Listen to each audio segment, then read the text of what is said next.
Grabar en 3, 2, 1. Y bueno, pues estamos grabando. Bienvenidos, compañeras y compañeros, profesores, investigadores, académicos, alumnos que nos acompañan el día de hoy a esta charla taller que hemos titulado Licencias Libres y Creative Commons en la Academia.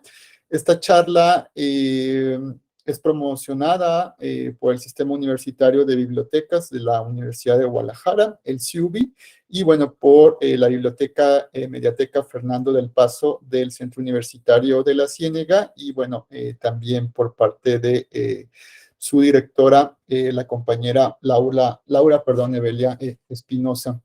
El día de hoy nos acompaña el compañero Salvador Alcántar del capítulo Creative Commons México y será el encargado de darnos esta charla taller en este horario vespertino. Como bien saben, en la convocatoria se tuvieron dos turnos, uno matutino de 12 a 14 horas. Este turno lo tomó la compañera Irene Soria, también perteneciente al capítulo Creative Commons México, compañera obviamente de Salvador Alcántar. Antes de dar inicio, me voy a permitir hacer una breve presentación de nuestro compañero tallerista, Salvador.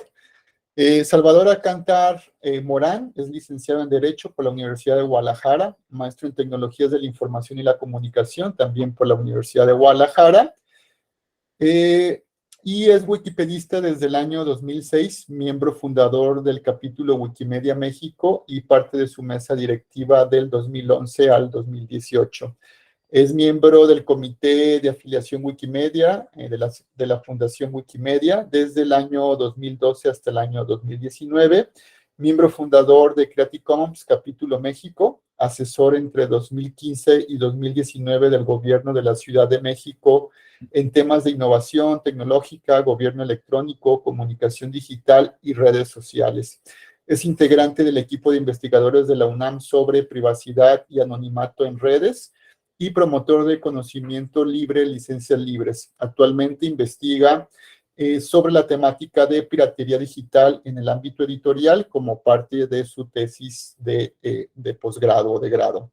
Y bueno, pues Salvador, un buen también amigo y colega de las bibliotecas, y bueno, agradecemos, Salvador, que hayas aceptado, al igual que Irene por la mañana, la invitación a participar en esta charla, y bueno, pues a compartirnos con la comunidad académica, docente y de alumnos de, pues también lo que es tu alma mater, la Universidad de Guadalajara, este tema de licencias libres y Creative Commons en la academia. Bienvenido, Salvador, y bueno, pues dejo la dirección del taller y la charla en ti, y bueno, comentarles a los compañeros que nos acompañan y compañeras que siéntanse en libertad de externar sus dudas, preguntas a micrófono abierto o también por el chat. Pueden levantar la mano para pedir el micrófono, y con toda libertad, Salvador y también un servidor, bueno, Martín Tena del Sistema Universitario de Bibliotecas, estaremos pues respondiendo a sus preguntas, dudas y también a las reflexiones que tengan a bien compartirnos. Y pues nada, Salvador, adelante. Bueno, Salvador no va a poder abrir su cámara, va a estar solamente con la presentación, pero bueno, por ahí tiene una fotografía en su perfil, podrán conocerlo. Adelante, Salvador, muchas gracias. Muchas gracias, una disculpa por ese detalle técnico, no lo pude resolver. Creo que va a haber una revisión más general de mi computadora. Agradezco mucho la invitación, antes que nada, y bueno, estoy muy orgulloso de estar en mi alma mater. Siempre nos piden charlas en todas partes de la República y por fin me tocó darla aquí en mi tierra, con ustedes, con gente universitaria de mi universidad. Entonces estoy muy contento por compartirles este conocimiento que vengo trabajando desde ese tiempo. Bueno, sin más preámbulos, dejen compartir la presentación para que no estén viendo solo mi fotografía y puedan comenzar a hacer. Como bien dice Martín, en cualquier momento pueden hacer preguntas, no teman interrumpir con toda confianza. No somos tantísimos, entonces no creo que se pueda hacer un desorden si quieren abrir micrófono y simplemente preguntar, porque puede haber momentos en que podemos ser muy técnicos y a lo mejor va a ser necesario pues conocer un poquito más del del tema o ahondar, o si de repente creen o consideran que en algún momento estoy siendo demasiado técnico o no les queda claro, con toda confianza pueden abrir el micrófono y preguntar. Muchas gracias a todos y a todas y pues comenzamos. Bueno, siempre comenzamos con un poco de disrupción, o nos gusta ser disruptivos en Creative Commons, acerca de que muchas veces tenemos una gran cantidad de dudas y paradigmas que tenemos preconfigurados acerca de cómo pues, pensamos que debe ser el conocimiento, cómo pensamos que debe ser la academia, cómo pensamos que debe ser la idea del acceso abierto. A veces nos hemos encontrado como muy común con la idea entre las universidades y los académicos, con el solo hecho de poner las cosas en Internet, ya automáticamente estamos abriendo.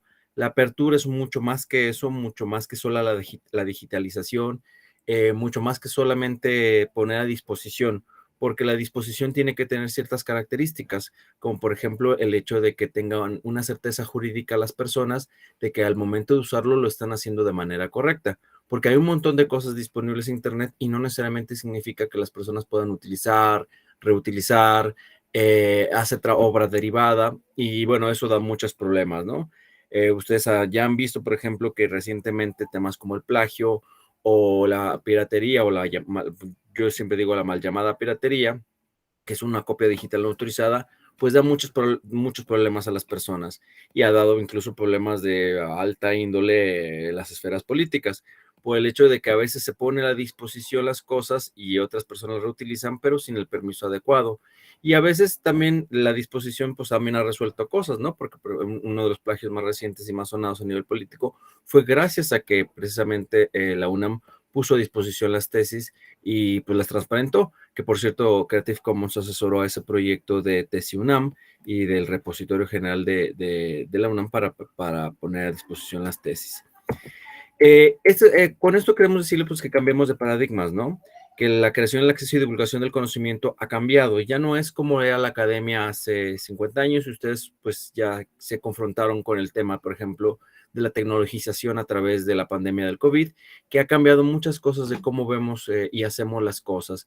Quien da clases ya no da las clases de la misma manera, o quien comparte conocimiento ya no lo hace en términos tan cerrados como se hacía antes. Y nos hemos puesto precisamente a prueba a través de estos momentos tan difíciles, en donde es necesario buscar otras maneras en que el conocimiento sea accesible y que realmente el conocimiento que estaba digitalizado y al alcance de la mano de las personas, pues en muchos aspectos nos salvó, hasta nos guardó la cordura durante estos tiempos de pandemia. El acceso a la cultura en el siglo XXI pues ya no es exactamente igual, y de hecho va muy acelerado. Ya ni siquiera podemos hablar de siglos. Quisiera que pensáramos en cómo era respecto a la década pasada o a los 5 años pasados, pues totalmente diferente, porque la revolución tecnológica pues es exponencial. Entonces lo que ahorita es muy rápido, mañana va a ser muy lento, ¿no? Y a los dispositivos que tenemos ahorita a la mano van a ser sumamente básicos dentro de algunos años. Estamos al borde, por ejemplo, de la integración de la tecnología 5G de lleno, que nos va a permitir acceder, por ejemplo, al Internet de las Cosas, o a implementar las tecnologías de cosas tan simples como podrían ser un semáforo, como puede ser nuestro propio auto, la puerta de nuestra casa, a las experiencias que tenemos de Internet, y nos vamos a llenar de datos. Si por sí ya es un mar de datos el Internet, eso se va a exponencialmente a quintuplicar, triplicar, quién sabe, pero realmente nos vamos a llenar de un mar de datos que va a ser necesario ver cómo eso también influye en la forma en que accedemos a la cultura. Y bueno, el papel de la academia, que tiene que estar muy comprometida precisamente al acceso universal a la cultura. Yo siempre llamo a las universidades a pensar precisamente en esa vocación, ¿no? De que se llaman universidades porque tienen que ser de otorgar un acceso universal al conocimiento que da. Y a veces pasa que las universidades, la academia, los investigadores y investigadores son muy celosos y celosas de su conocimiento, de lo que generan, por razones que también históricas, de que, bueno, desde el sistema de investigadores, el CONACYT, ha puesto muchos requerimientos para que prueben que están haciendo conocimiento, para que demuestren los puntajes necesarios para obtener el siguiente nivel, etcétera. También estamos pues, con una carga no solo histórica, sino también de costumbre acerca de cómo hacemos el conocimiento, pero la academia tiene que comprometerse a abrirse cada vez más y a poner a disposición de las personas, incluso las que no estudian en nuestra universidad, ese conocimiento que tenemos, ¿no? Y ustedes se han de ver confrontados, si son investigadores se han de ver confrontados, por ejemplo, a esas otras trabas que les ponen a ustedes mismos para publicar, ¿no? Las tasas tan altas que se tienen que pagar para publicar en revistas pues revisadas, en revistas con cierta confiabilidad, con el Sevier, ni se diga, y cómo a su vez esos conocimientos quedan bajo una barrera de pago para cuando ustedes los quieren descargar.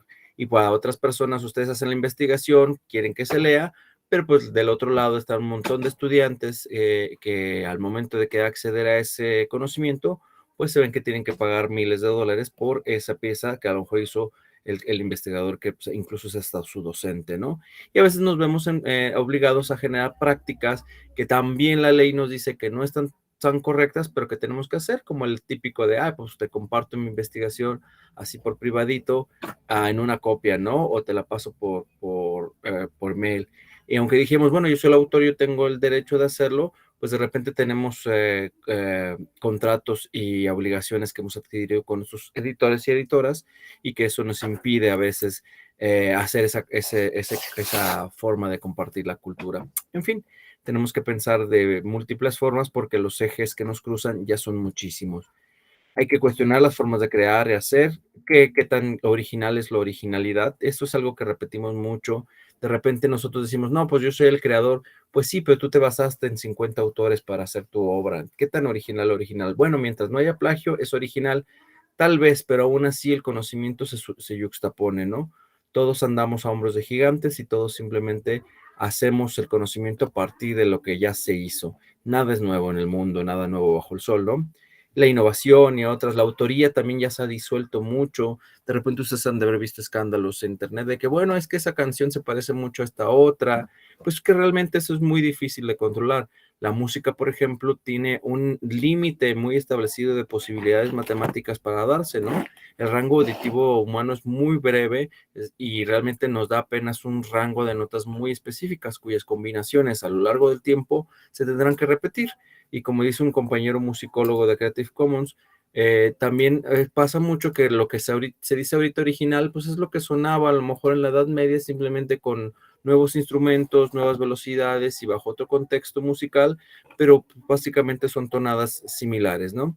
Precisamente porque realmente no innovamos, realmente creamos con lo que tenemos, con la cultura que ya nos han dado, la que aprendimos en la escuela. Nos inspiramos, vemos obras y copiamos.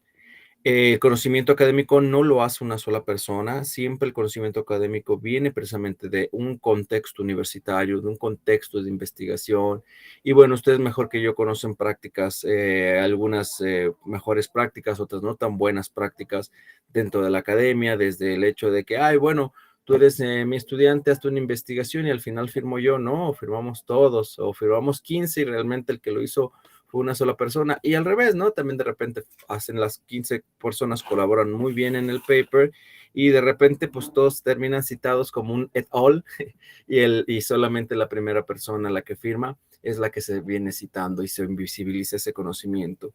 Entonces, de repente también el contexto universitario, cómo abona a la idea de autoría, originalidad y colaboración, también a veces puede ser muy fluido, y realmente necesitaremos cuestionar si realmente estamos viviendo un sistema académico que nos dé equilibrio tanto en la autoría como en compartir conocimiento. Otro, que el conocimiento académico no es el único conocimiento válido, ¿no? Hay múltiples formas de conocimiento que existen allá afuera, el conocimiento tradicional, oral, aquel que nos comparte la sabiduría indígena, ancestral, en fin, y que de repente también esos conocimientos, pues tenemos una colonialidad del poder respecto a ellos, ¿no? Simplemente esos saberes que de repente son académicos y que son respaldados precisamente por la investigación, se consideran a veces más válidos que esos otros conocimientos de allá afuera, ¿no? Y aunque podamos hablar de sustento científico o no, pues realmente no estamos hablando de eso, estamos hablando de la validez para el mundo, de la validez como conocimiento, y epistémicamente, pues básicamente son equivalentes. Pero esa relevancia académica de repente también es un arma de doble filo. Así como invisibiliza esos otros saberes, también a su vez se pone en una tarima de incuestionabilidad, ¿no? Y también tenemos el típico caso de las vacas sagradas, en donde alguien es como la autoridad del tema y nadie puede decir nada en contra, incluso por otra muy investigación también arbitrada que sea, o bien con fuentes y referencias, porque como está contradiciendo la vaca sagrada, o si la vaca sagrada no lo aprueba a su vez, no se sale y nadie pone atención a esa investigación, porque precisamente el conocimiento académico se postula bajo una falacia de autoridad en muchas ocasiones. Realmente lo que queremos es llamar a enfocarnos en el conocimiento en sí mismo, más allá de quién lo crea.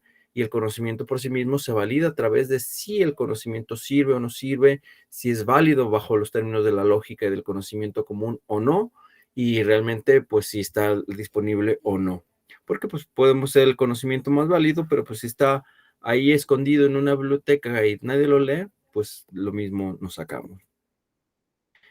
Bueno, me voy a acelerar esta parte porque, por ejemplo, hay una autora que se llama Margarita Padilla, que ella habla que los bienes digitales tienen como por característica que sean baratos de producir, no se desgastan, no rivalizan, y esto es muy importante, si copio no le quito a alguien algo, y eso de repente es también un paradigma que se utiliza mucho, por ejemplo, para la piratería, ¿no?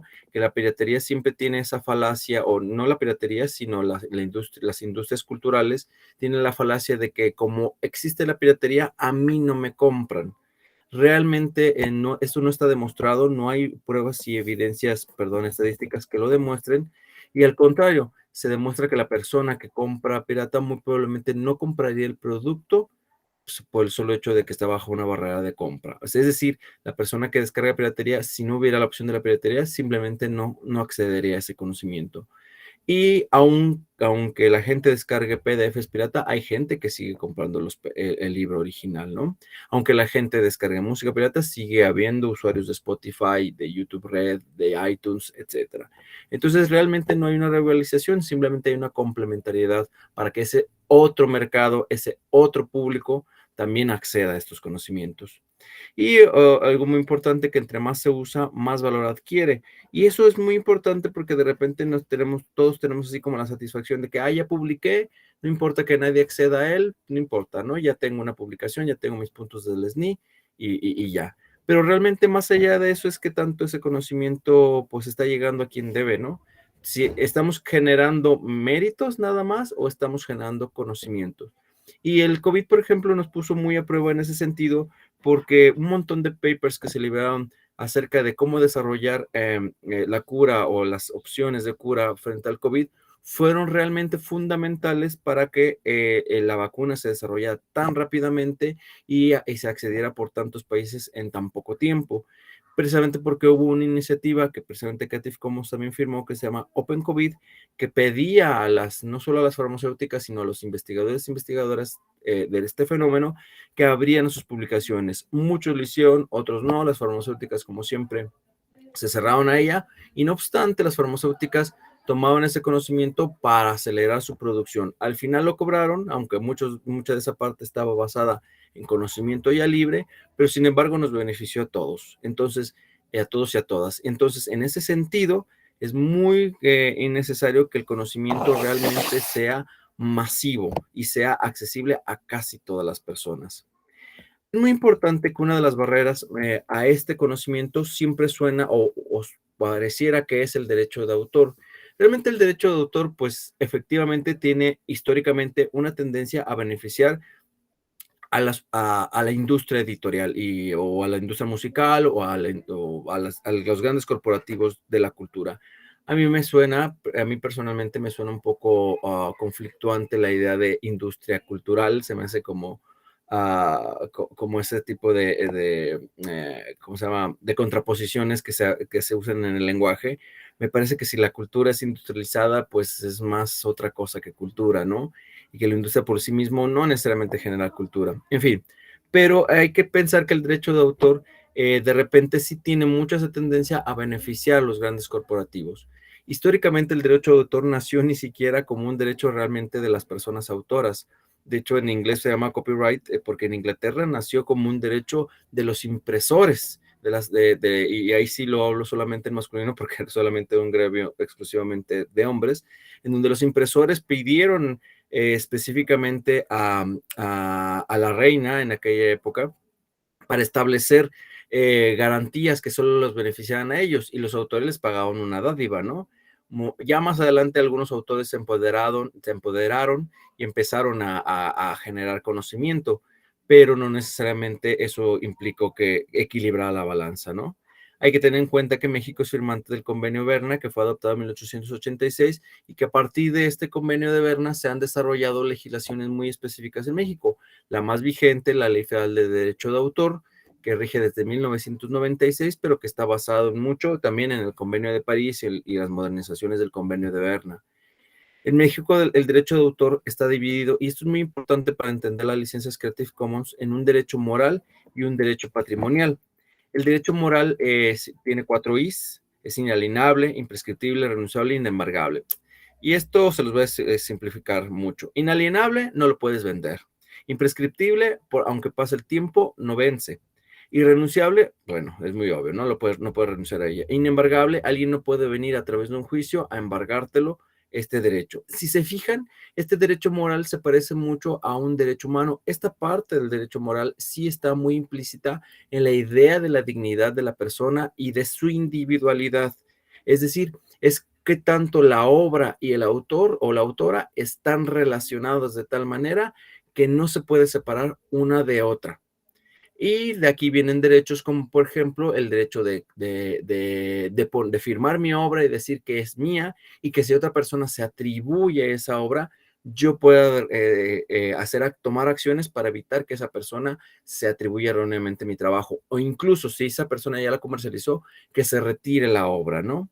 O que si una forma de usar una obra me afecta a mí en mis derechos morales de personalidad, es decir, esa obra se está usando de una manera que yo no quise que se empleara, o que está empleada en términos que a mí me consideran que afecten mi reputación o mi moral, pues lo podría retirar.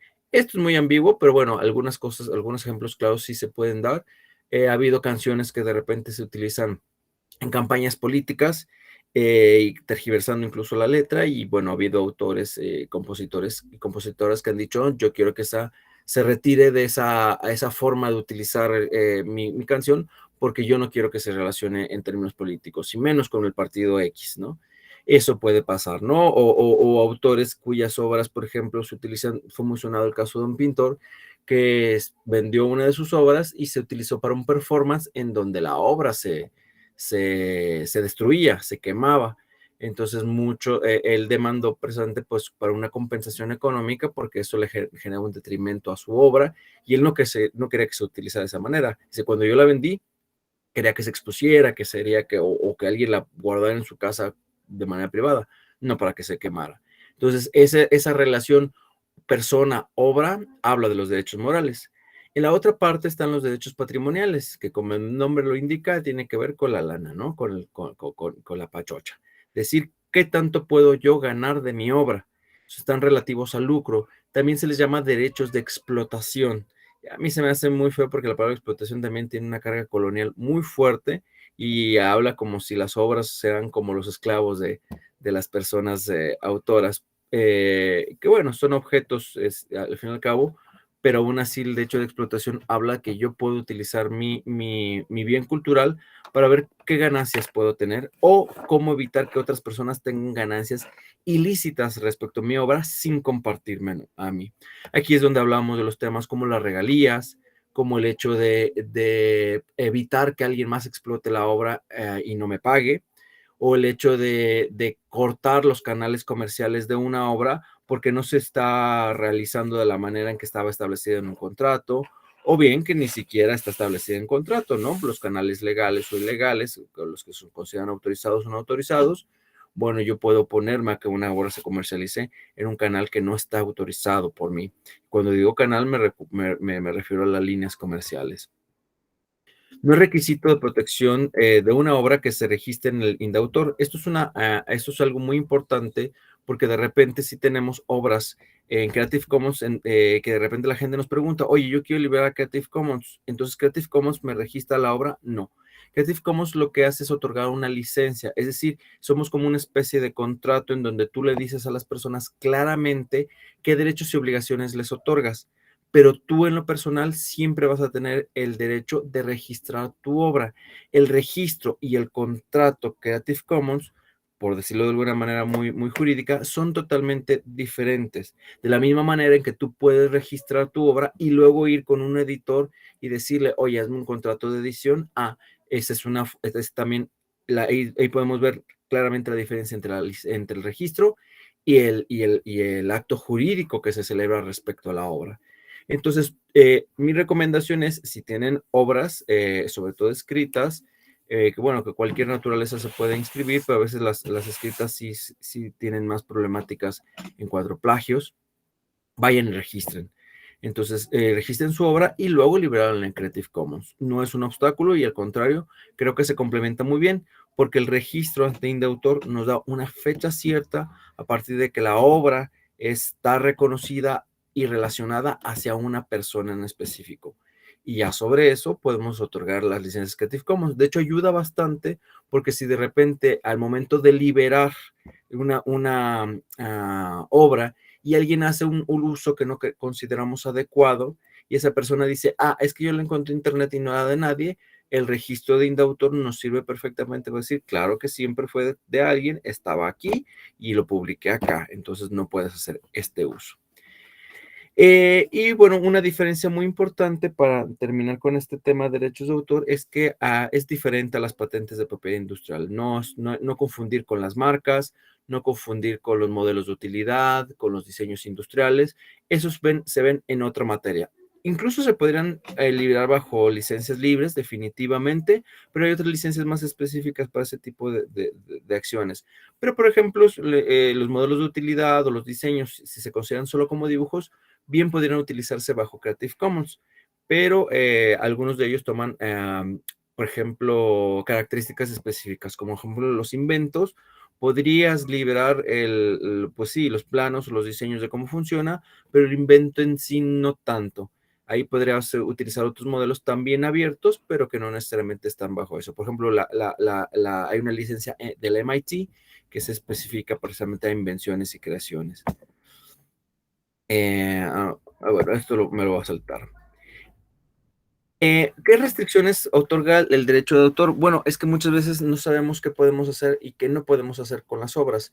El llamado en el derecho anglosajón copyright de repente nos presta a decir, bueno, ahí está la obra, está en internet, pero no sé si les ha pasado que ustedes buscan la licencia y dice nada más todos los derechos reservados, pero y en otra parte dice utiliza esta obra, ¿no?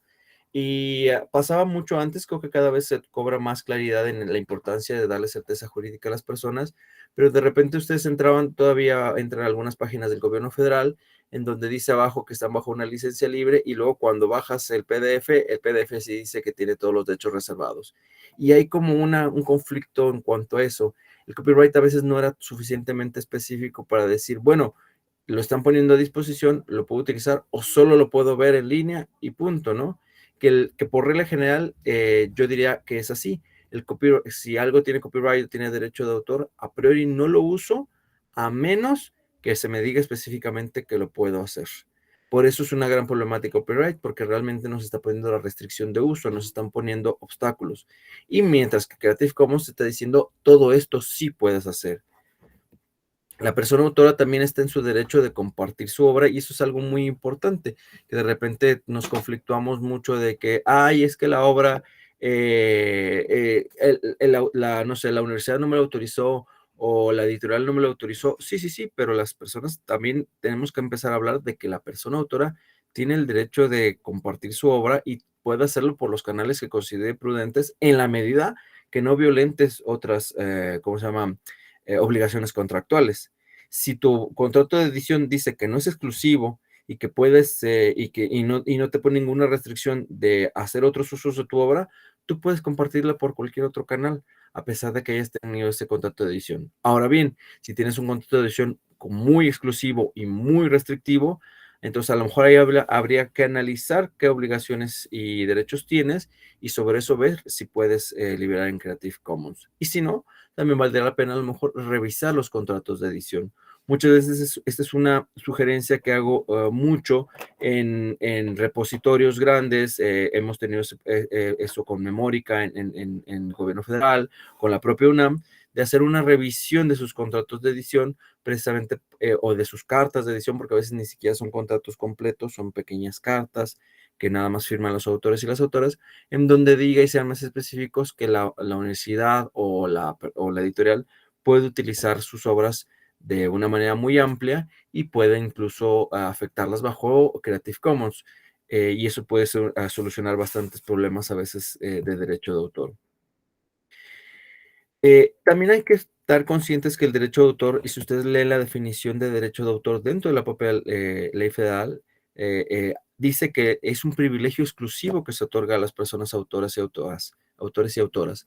Y yo siempre digo, o sea, la ley está confesando que el derecho de autor al fin y al cabo es un privilegio. Y el derecho que no que no es para todos y todas, se convierte en un privilegio. Y este privilegio, obviamente, como resultado, va a reducir tanto el acceso a la cultura como que va a generar una capitalización simplemente que se genera en un solo lado de la balanza, ¿no? Puede ser de conocimiento, puede ser de capital productivo, capital económico, y este desbalance y este privilegio hace que genere todo un desbalance en nuestro sistema de cultura. Entonces, la pregunta ¿es posible un esquema donde la mayoría de las personas se beneficien y no solo algunos intereses privados? Tampoco queremos abolir el derecho de autor. Iba a decir, no queremos abolir la propiedad privada, pero a veces sí. Pero bueno, no queremos abolir de todos los derechos de autor. O sea, también Creative Commons se genera dentro de un esquema de derechos de autor, pero queremos que se le otorgue una compensación justa a las personas autoras, pero al mismo tiempo que hablemos también del acceso a la cultura. El otro día platicando presente aquí en Guadalajara con un editor, el de Casa Impronta, me platicaba precisamente cómo se distribuyen los gananciales respecto a un libro, y al fin y al cabo el 40% se lo queda a las librerías, otro 20% la editorial, otro 20% el sistema de marketing, en fin, se va fraccionando al punto que la persona autora recibe, y si bien le va, un 0.5% de las ganancias de lo que vende un libro. Entonces, realmente no estamos hablando de que el problema sea los canales de distribución y de que si hay copias autorizadas o no autorizadas, sino que estamos hablando de que hay un sistema injusto en las industrias y los corporativos de la cultura para las personas autoras, ¿no? A mí me parece un despropósito que los investigadores y investigadoras tengan que pagar precios ridículos, los dichosos fees, a estas grandes editoriales porque es publicar su investigación, ¿no? O sea, ya llegamos al punto en donde tenemos que pagar porque el conocimiento se difunda, cuando realmente deberían pagarnos a nosotros por generar esta investigación. Bueno, a lo mejor dicen, bueno, sí nos paga la universidad, sí, pero pues también cuánto se va de ahí, ¿no? Y cuánto dinero de las bolsas específicas se van de la universidad, de cualquier universidad, hacia pagar estas publicaciones. Cuando pues, debemos empezar a hablar de formas más abiertas y específicas que eviten estos pagos y estos desequilibrios. Siempre hablamos de que el Creative Commons es un hack a este sistema complejo, tanto académico como del sistema de derecho de autor, y por eso hablamos que las Creative Commons son como un pequeño parche que hemos generado para que el derecho de autor no sea tan opresivo con el conocimiento y que las personas tengan opciones al altruismo, opciones a otorgar su conocimiento gratuitamente, opciones a utilizar su derecho a compartir, etcétera, etcétera. Y del otro lado, pues las personas tengan un acceso masivo al conocimiento. Este hack son las licencias libres. Si queremos una definición de licencia libre, esta es una definición que yo he creado y que he compartido con todos mis compañeros y compañeras de Creative Commons, y que también se basa en una definición a su vez de Niccolo Caranti, italiano, que también es teórico de las licencias libres, que dice que es un contrato civil que permite a terceras personas el uso, reutilización y creación de trabajos derivados respecto de obras protegidas por el derecho de autor sin limitaciones de tipo legal, económico o técnico. Y aquí me gustaría enfatizar tres cosas. Es un contrato civil, es decir, si hay una relación jurídica por el hecho de tener una obra en licencia Creative Commons. No, de repente, los abogados más de la vieja usanza, abogados y abogadas que me he encontrado, siempre dicen, es que no es un contrato porque no está por escrito, abogado. También hay contratos digitales y de hecho pues, el siglo XX está lleno de ellos y por supuesto que está por escrito. No lo tiene en un papel, pero lo tiene en línea. Por eso siempre compartimos con la licencia Creative Commons lo que nosotros llamamos el código legal, ¿no? Que es un enlace en donde ya la persona pueda abundar de manera muy profunda qué obligaciones y derechos tiene. Más adelante lo vamos a ver, en donde ahí las personas pueden tener eso. Tú al principio puedes compartir algo tan simple como un logotipo de Creative Commons y una leyenda que diga esta obra está bajo la licencia Creative Commons CC by Shalalike y un enlace. Y eso pareciera que es toda la licencia, pero realmente toda la licencia, el contenido de la licencia está en el enlace. Y lo que le estás diciendo es, me atengo a lo que dice ese contrato a través de este enlace. Entonces es un contrato entre dos personas, pertenece al derecho privado definitivamente, y es civil y tiene efectos legales en todos los sentidos. Entonces no hay un solo obstáculo que diga no es una figura jurídica establecida. Y es muy importante que la ley federal mexicana de derecho de autor habla concretamente en el artículo 39 de la posibilidad de generar licencias exclusivas y no exclusivas. El hecho de que las no exclusivas nunca las utilicemos históricamente y todos nuestros contratos de edición y todas nuestras relaciones con editoriales y otros tipos de industrias creativas sean siempre súper exclusivas y cerradas, eso no significa que las no exclusivas no sean válidas. Ahí está en el artículo 39 y Creative Commons la mayor parte de ellas son licencias no exclusivas. Entonces podemos utilizarlas y podemos tener ese contexto muy específico bien sustentado incluso en nuestro derecho mexicano. Permiten la reutilización, la creación, el uso, reutilización y creación, que son como los tres elementos que permiten el conocimiento libre. Usar es simplemente, bueno, yo puedo leer el texto, ¿sí? En el caso de una obra literaria.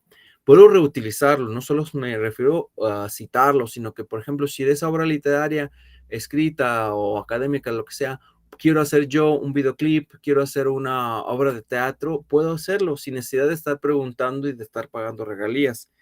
Y por último, la creación de trabajos derivados. O si yo quiero hacer sobre eso otro trabajo más complejo, puedo utilizarlo, ¿no? Si yo quiero utilizar una pieza musical y utilizarlo como fondo de una película, lo puedo hacer gracias a estas licencias. Entonces, esa reutilización y ese trabajo derivado podemos aplicarlo. También la reutilización se aplica al hecho de compartir ese conocimiento. Yo lo puedo usar de manera personal, pero a mi vez lo puedo compartir para que otra persona lo reutilice. Creo que por ahí hay una pregunta, ¿verdad? Ay, ¿me ayudas con la pregunta, Martín? Sí, Salvador, de hecho soy yo. Aquí me gustaría hacer un poquito un paréntesis en lo que nos está comentando Salvador, en el sentido de que sería importante que los participantes, profesores, investigadores y alumnos llevaran la reflexión de esto que nos está compartiendo Salvador en torno al uso de las licencias libres en las prácticas que ustedes tienen en su qué hacer como académicos, como investigadores, como profesores o también pues como alumnos ya sea de nivel posgrado o también de licenciatura, ¿no? ¿Y en qué sentido? En el sentido de que ustedes son los creadores, los autores de una obra, distintamente del tipo de obra que sea, si es artística, académica, cultural, etcétera, y que justamente estas licencias libres les permiten a ustedes determinar, como lo está ahorita describiendo Salvador, el tipo de uso de su obra, es decir, la reutilización, la difusión por medios o entornos digitales, etcétera, ¿no? Entonces, nada más quería hacer como este paréntesis de lo que hasta ahorita nos ha compartido Salvador, para que ustedes lo llevaran a la reflexión de sus prácticas cotidianas, ya sea en la docencia, en la investigación, en la academia o como estudiantes. Y no sé, aprovechando también si hubiera alguna pregunta o duda o reflexión que quisieran compartirnos, pues el micrófono está abierto y también por vía chat. Gracias, Salvador. No, a ti, Martín. Y el último énfasis que quiero decir en esta definición es que las licencias libres no cuentan con limitaciones de tipo legal, económico o técnico, que este precisamente es un elemento que nosotros exportamos desde la filosofía del software libre. Las licencias libres se crearon por Lawrence Lessig allá a principios de los 2000, precisamente copiando la filosofía del software libre, que el software libre decía, yo quiero tener un código que pueda ver, que pueda utilizarlo para hacer mi propio código a mi vez, ahí viene la reutilización, o incluso pueda deshacerlo y pueda manejarlo, ¿no? Porque pues yo tengo mi computadora Windows y si yo le empiezo a manejar el código de Windows, puede que lo rompa, ese no es el mayor riesgo, o tal vez sí, depende de las prioridades de cada quien. Pero el problema es que Windows me puede demandar por hacer eso. Yo quería un software que me permitiera ver y desde mi línea de código modificar mi experiencia de usuario, ¿no? De usuario, de usuaria. Entonces, dice, ¿qué restricciones tenemos para hacer esto? Pues en el software privativo tenemos las restricciones legales, el hecho de que me puede demandar Windows, ¿no? O el hecho de que si quiero hacerlo tengo que pagarle a Windows para tener una licencia específica de desarrollador, ¿no? O técnico, el solo hecho de que el mismo código no me permite hacer modificaciones porque si lo hago, la computadora se apaga, ¿no? Y eso lo podemos ver en casi cualquier objeto digital. Si ustedes han tenido, por ejemplo, me viene a la mente los teléfonos iPhone, en donde si ustedes compran a veces un cable alternativo, un cable que no es el oficial, a veces lo conectan y el mismo sistema dice, este sistema no ha reconocido el dispositivo, por lo tanto no se está cargando, ¿no? Entonces realmente eso no es que no pueda cargarse, o sea, porque al fin y al cabo el conjunto de cables y la transmisión electromagnética es exactamente la misma. El punto es que hay un software específico dentro del iPhone que dice, si no detectas que es un oficial, no lo utilices y no lo reconozcas y no empieces a cargar. Y eso es, le llamamos el DRM, ¿no? El Digital Rights Management. Y eso curiosamente puede estar inserto en cualquier objeto digital. Ustedes, por ejemplo, tienen una restricción técnica en un PDF, el hecho de que no se pueda subrayar, ¿no? Que no lo pueden modificar, el típico de que descargan el PDF y solo lo pueden leer, pero no pueden utilizarlo. Y ahí estamos todos metiendo en esas páginas especiales que le quitan la encriptación y ya nos permiten copiar y pegar porque nos da flojera transcribir la cita, ¿no? O simplemente porque lo necesitamos transcribir por algún otro motivo, ¿no? O el típico de que Amazon, por ejemplo, pone todavía muchos candados en sus libros. El punto es que también, si en nuestro Kindle tenemos a veces libros pirata, a veces no los lee del todo bien, o bien Amazon hace manipulaciones respecto a su libro dentro de nuestro aparato. ¿Por qué tendría que hacer algo dentro de nuestro aparato? Es como si alguien se mete a nuestra casa y pudiera manipular los muebles y las cosas que tenemos, nomás porque nosotros le compramos la casa a él. Eso no le da ningún derecho. Y bueno, muchas veces los libros tienen esas restricciones, típico PDF encriptado, que no se puede subrayar, que no se puede modificar, que no se puede leer solamente bajo cierto software específico, en fin. Entonces, estas limitaciones también se exportaron a las licencias libres y nos permiten utilizarlo de una manera que tenemos certeza legal, no tenemos que pagar regalías y no tenemos esas limitaciones técnicas. Y en eso se reduce el concepto de licencia libre que si lo ven bien, da una potencialidad increíble para que el conocimiento circule, para que los objetos digitales tengan un uso adecuado por parte de las personas y puedan hacer y deshacer sin estar preguntando, oye, ¿puedo hacerlo? O sin estar pagando. Bueno, esto ya más o menos lo expliqué. Nuevamente aquí las limitaciones de tipo jurídico significa que no hay demandas o que nadie va a venir a demandarte, mientras te ciñas a los términos de la licencia. Tipo económico, pues la gratuidad, y tipo técnico, lo que decía el no DRM. Algunos ejemplos, las Creative Commons no son las únicas licencias que existen en el mundo ni en el mercado.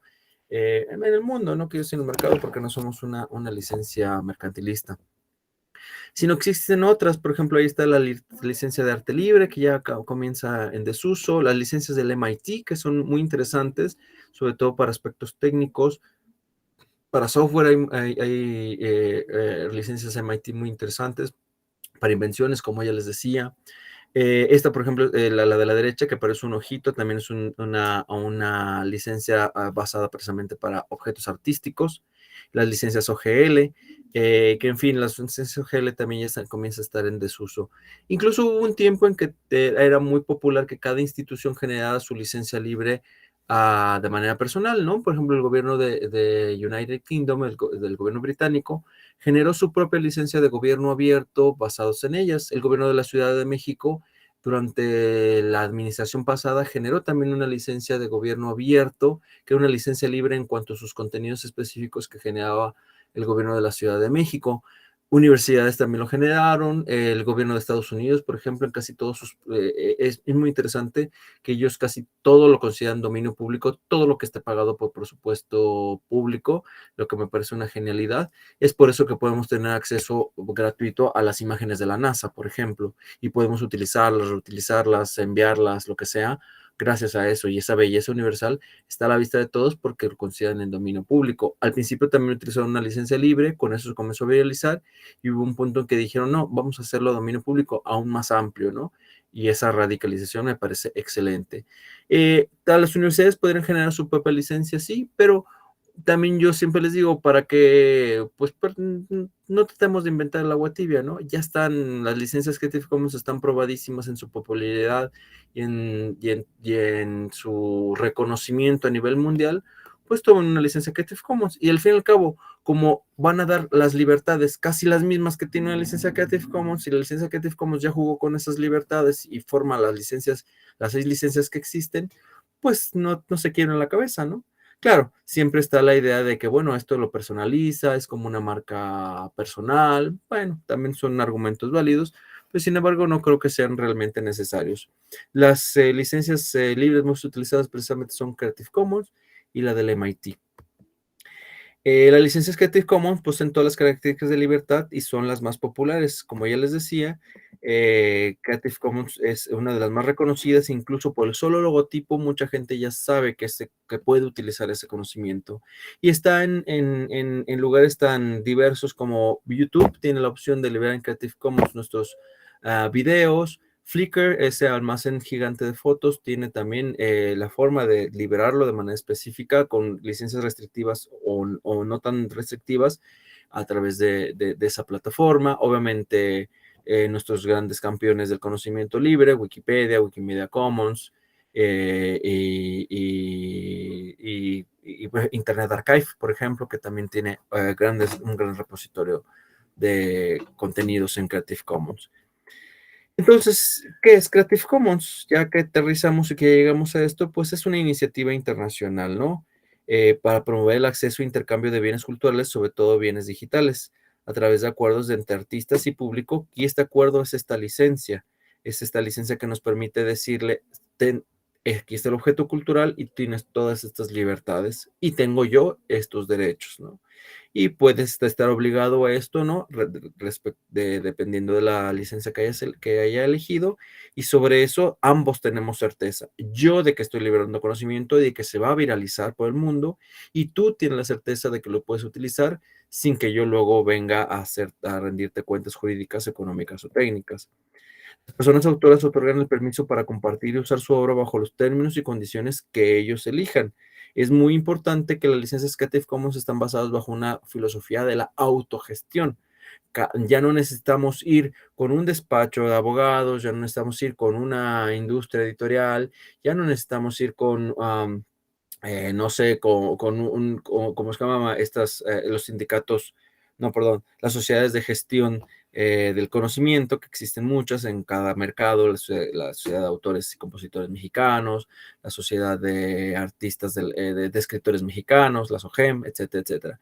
Ya no estamos de estos intermediarios. Yo directamente escojo mi licencia, escojo los derechos y obligaciones que quiero otorgar y se los doy al artista. Y el único medio o intermedio que existe es el Internet mismo o las plataformas que utilizamos para compartir, pero no estos otros intermediarios que a su vez, pues obviamente no lo hacen de gratis. En lugar de todos los derechos reservados, nos pasamos a un esquema de algunos derechos reservados. porque el todos derechos reservados básicamente es un no toques. Y algunos derechos reservados, es decir, puedes tocar y puedes hacer esto y tal vez esto y esto no. Algunos derechos reservados y dependiendo de la licencia que escojamos, pueden ser pocos o muchos esos derechos reservados. Y están basados, como ya decía, en el copyright de software libre. Estamos en prácticamente todo el mundo, Creative Commons. ¿Quién lo mueve? Pues es una iniciativa no lucrativa, precisamente porque nos basamos en la idea del solo conocimiento, de compartir conocimiento, no de sacar un beneficio económico. Obviamente a veces nos sostenemos por donaciones y por el hecho de que en algunas ocasiones se paga por algunas conferencias o simplemente por el hecho de que las personas donan su trabajo gratuitamente, pero realmente estamos basados en un modelo no lucrativo. Y eso nos permite también tener simpatizantes en todas partes del mundo y también hacer adaptaciones a cada legislación local cuando es necesario o incluso hacer representación cuando también es necesario, ¿no? Básicamente nos basamos en un modelo de activismo, pero también podemos, también de repente hemos hecho en algunos países, pues, el litigio estratégico cuando es necesario o un poco de activismo también dentro de los aparatos legislativos para hacer modificaciones necesarias y que se generen sistemas legales de derecho de autor más acordes tanto a Creative Commons como al sistema general de conocimiento libre. Por ejemplo, aquí en México estamos haciendo un activismo un poco, algo no tan fuerte, pero al menos ahí presente en la Cámara de Senadores para hacer un cambio a la modificación a la ley de derechos de autor y se reduzca el horrible plazo de 100 años que tiene la ley de derechos de autor post-mortem, o sea, después de muerto para proteger los derechos patrimoniales, a que se reduzca al medio o al intermedio internacional, que son 75 años. Ya vimos los derechos patrimoniales, que son esos derechos de que la persona tiene a seguir cobrando por su obra y demandar y todo eso para que siga cobrando. Y es bueno que sepamos que en México tenemos el peor término del mundo para esos derechos patrimoniales. Los derechos patrimoniales duran por toda la vida de la persona autora y después de su muerte 100 años.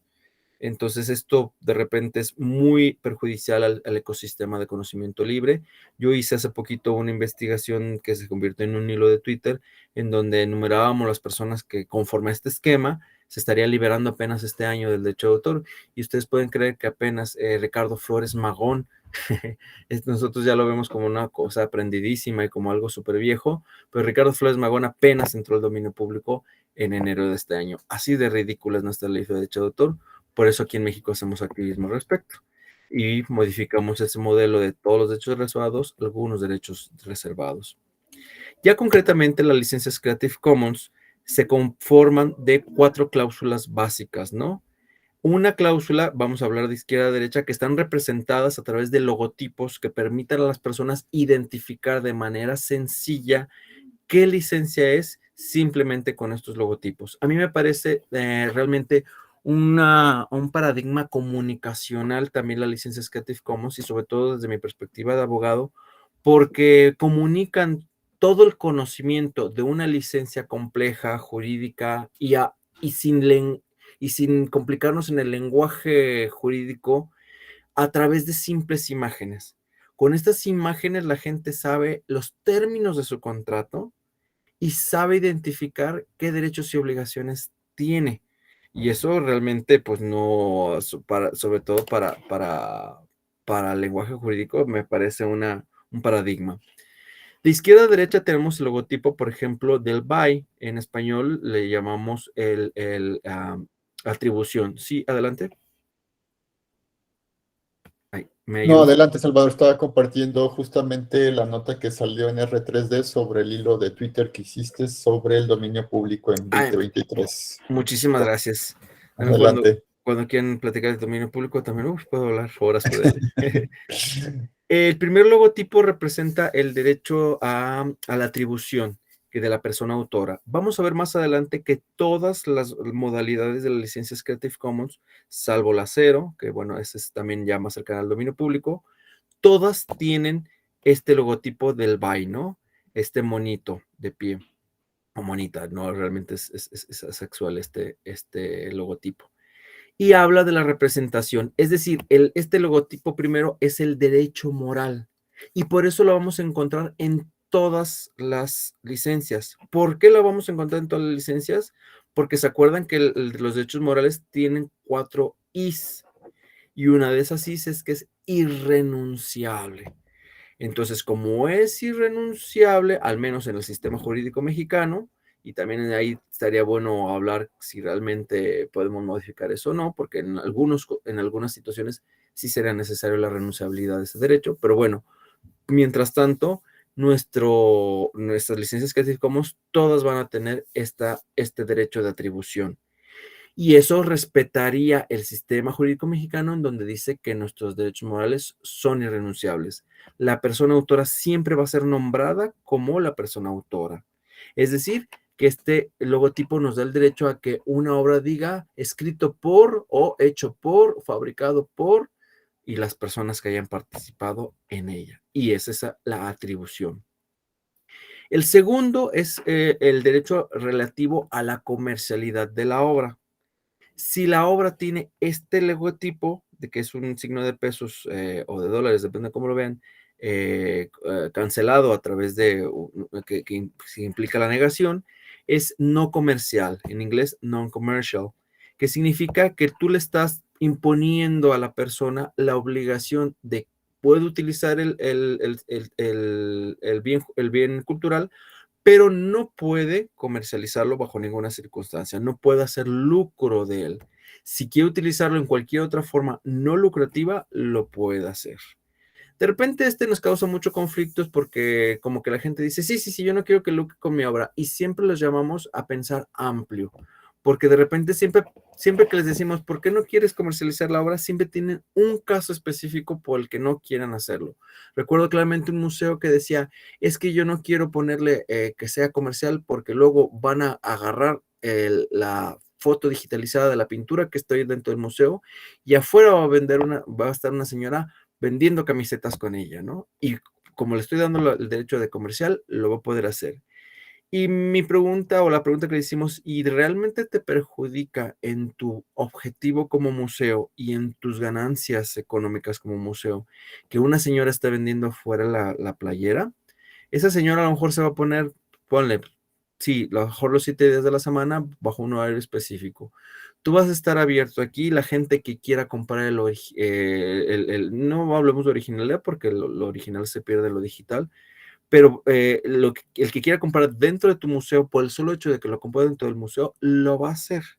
Y quien vea y los precios de tu museo está caro y prefiera comprarlo afuera con la señora, de todas maneras no te lo iba a comprar por ser la única opción, porque estaba caro.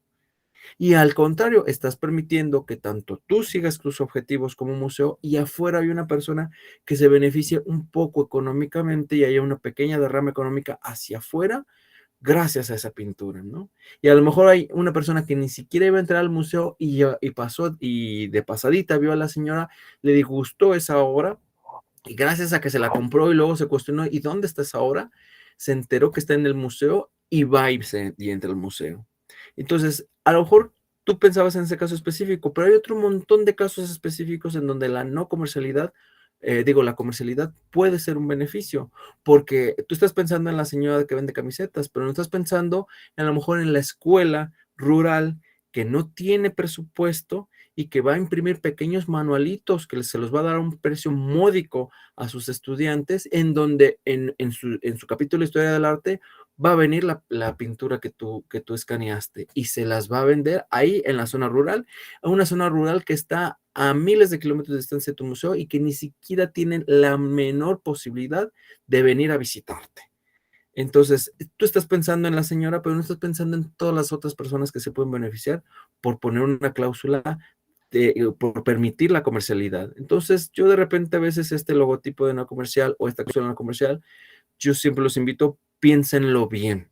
Y las universidades lo hacen mucho. De hecho, por ahí el logotipo de que hicimos para esto estaba bajo non-commercial. Y de repente digo, bueno, ¿y qué si le habíamos puesto comercial? ¿Quién va a lucrar con esto? Bueno, no sé. Pensemos en esas posibilidades y a veces, sobre todo el conocimiento universitario, a veces sí es necesario que se comercialice y a veces es necesario que genere derrama económica para otras personas, ¿no? Una base de datos que de repente puede ser utilizada para una aplicación por emprendedores allá afuera y que puedan, gracias a eso, generar una aplicación que les beneficie económicamente. ¿Por qué no? Al fin y al cabo, y que te den la atribución y digan de dónde sacaron los datos, y cualquier otra persona puede hacer con esa base de datos su propia aplicación si así lo desea. El tercer logotipo, que es como una C volteada con una flechita que habla de esta idea de regresar las cosas, se llama en inglés share alike y en español le decimos compartir igual.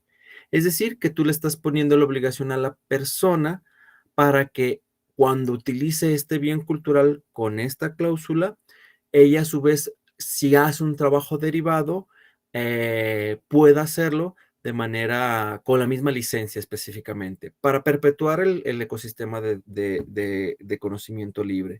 Entonces, tú utilizas este objeto cultural, pero le vas a poner la misma licencia libre.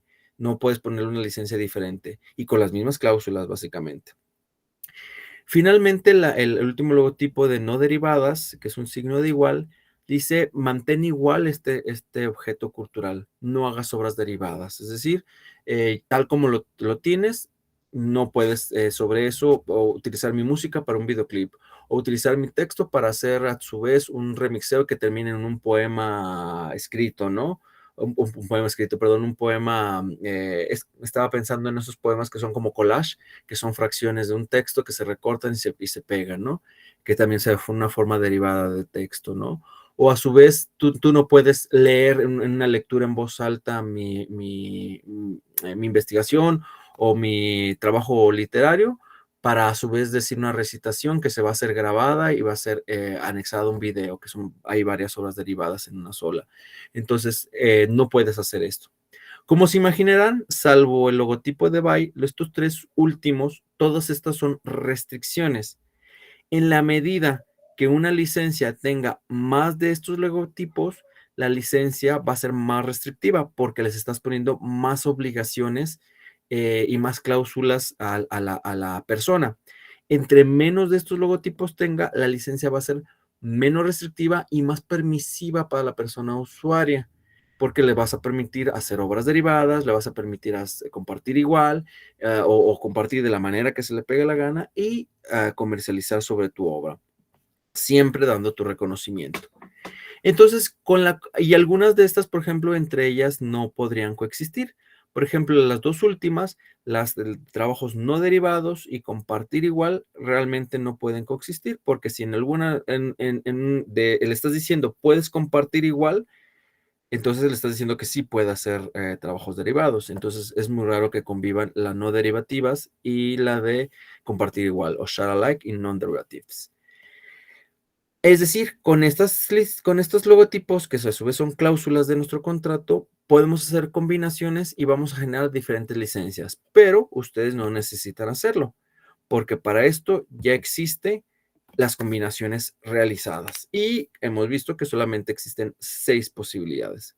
Se fijan que ahí no hay, por ejemplo, una de obra no derivada, sino obra derivada con un compartir igual. Por esta razón de que entre ellas no pueden convivir.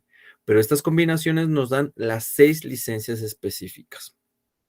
Desde la más simple, que la única obligación que le requiere a la persona es enunciar quién fue la persona creadora, es decir, el derecho moral, y solamente eso es lo único que tienes que decir, di quién lo generó y haz con ella lo que tú quieras. Hasta la más restrictiva, que es que la de hasta abajo, que es tienes que decir quién es la persona que generó. El segundo tipo tienes que hacerlo de una manera no comercial, o sea, para fines no lucrativos, órale, pero para fines lucrativos, lo siento, no puedes hacerlo. Y no tienes que hacer obras derivadas, es decir, como lo tienes, es como lo usas y nada más, nada de hacer otros trabajos sobre ello. De hecho, si en la licencia de hasta abajo, que tiene el mayor número de logotipos y las más restrictivas, ya está a un pasito de convertirse en el copyright convencional o en el derecho de autor convencional. Ya está a un pasito de ser todos los derechos reservados. Y entre más arriba está más cercano al sistema de conocimiento libre.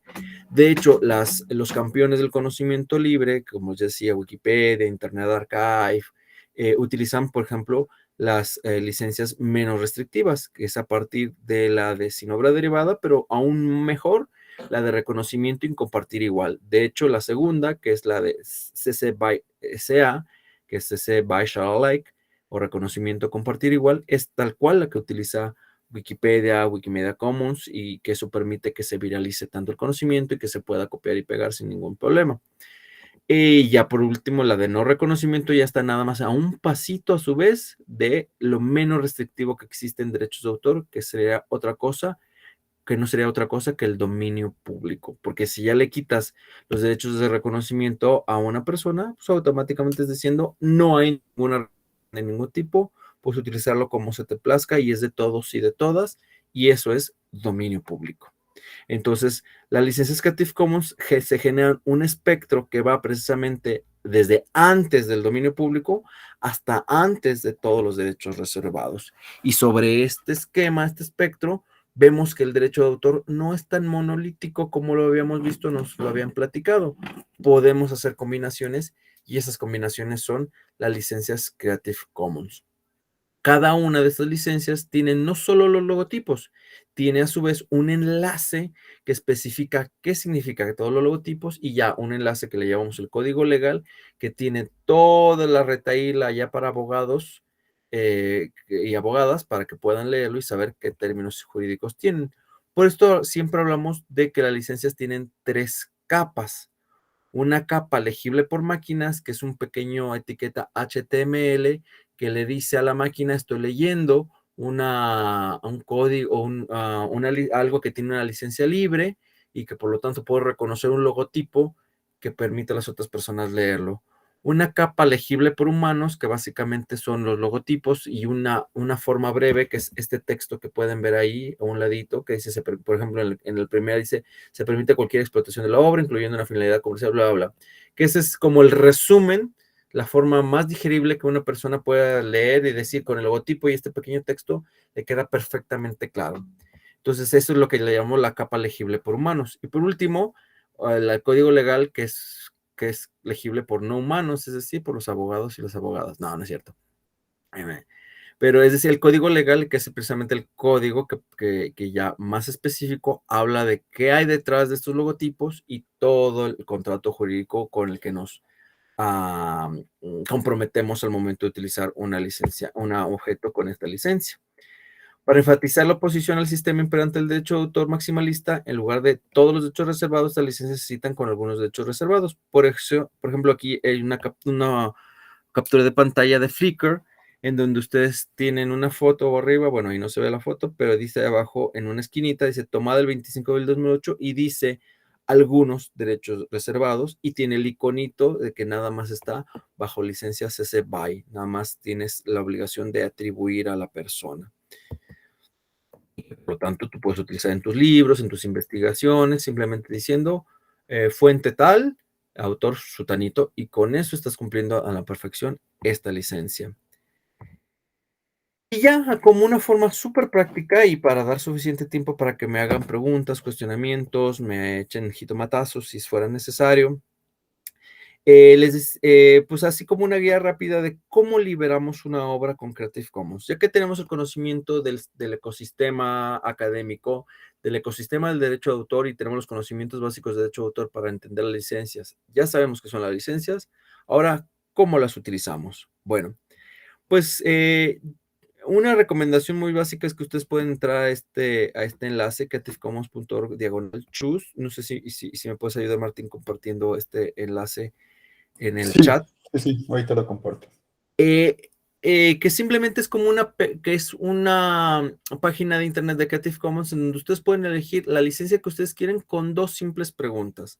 Que si quieres compartir o no quieres compartir, obra derivada o no obra derivada. Y con estas preguntas ustedes van a poder saber qué licencia quieren. Básicamente van a ver esto, si lo tienen en idioma español, van a ver que les va a hacer solamente 2 preguntas. ¿Quieres permitir que se compartan adaptaciones de su obra? No, pues sí quiero. No, no quiero. Sí, siempre que se comparta de la misma manera. Entonces, con respondiendo a esta pregunta, podemos saber si tú quieres un share alike y un compartir igual, ¿no? Y quiere permitir usos comerciales de su obra. Sí, ¿no? Y con este ya sabemos si tú quieres un non-commercial, un commercial o non-commercial. Como aquí, por ejemplo, contestó la persona en el ejemplo, dice, ¿quiere permitir que se compartan adaptaciones de su obra? Sí, que se compartan, como sea, ¿no? Y le puso un sí. ¿Quiere compartir usos comerciales de su obra? No, pues sí, si la señora de afuera quiere vender camisetas, que lo haga, ¿no? Y le ponemos un sí. Entonces, con eso se configura una licencia en donde lo único que tú estás exigiendo son tus derechos de autor, es decir, tus derechos morales de atribución, y automáticamente tú estás eligiendo una licencia atribución 4.0 internacional. ¿Qué quiere decir el 4.0? Eso no puse en una diapositiva porque es algo técnico, pero simplemente ha habido versiones diferentes de las licencias a lo largo de la historia de las licencias Creative Commons. Y yo siempre recomiendo utilicen la más nueva, que es la 4.0 internacional, porque la 4.0 internacional tiene la ventaja de que ya no se necesitan hacer adaptaciones a cada legislación local del mundo. Antiguamente había una 2.0 México, 2.0 Chile, 2.0 Singapur, porque cada país hacía las adaptaciones de la licencia, una traducción y una adaptación a la legislación específica del país. A partir de la 4.0 lo que se hace es se toman estándares basados en los convenios internacionales y en lo que tienen de común todas las legislaciones en el mundo, y se pone una cláusula que dice que lo que contraríe a la legislación local pues se tiene por no puesto, y eso automáticamente lo hace estandarizado para cualquier parte del mundo. Entonces la 4.0 internacional perfectamente se adapta al contexto de la Ley Federal del Derecho de Autor mexicano.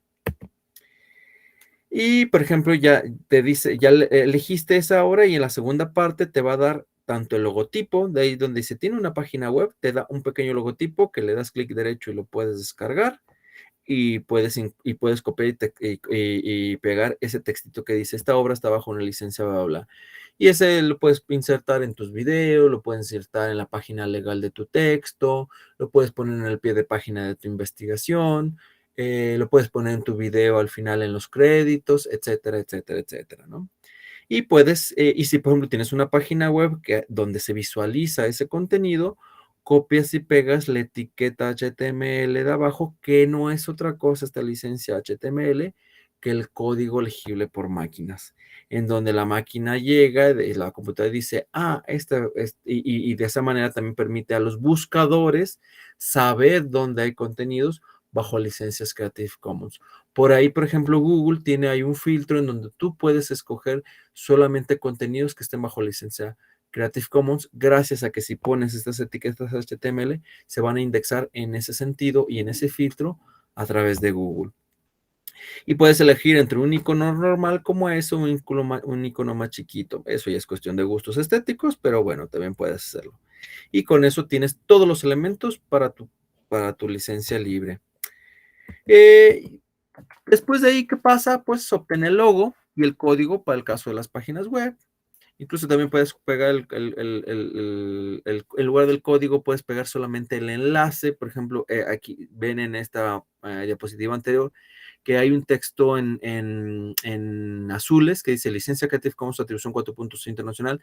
Es un hiperenlace en donde tú le das clic y te envía lo que llamamos el código legal. Es decir, ya la parte del contrato gigante lleno de legalismos todos ahí feos y imponentes. Y bueno, puedes copiar ese enlace y ponerlo en el URL incluso dentro de tu texto, ¿no? Y tú dices, en lugar de decir, esto es por ejemplo para una página web, copias el texto con el hiperenlace y se pega, pero en un texto, por ejemplo, puedes utilizar, esta obra está bajo una licencia, bla, bla, bla, el texto, y a un lado el URL donde se puede consultar. Y con eso estás cumpliendo todos los términos de la licencia. Y otro, coloca la licencia en algún lugar visible de tu trabajo, porque pues si la gente no sabe, pues la misma se saca, cuando es físico, o en el lugar donde se aloje digitalmente.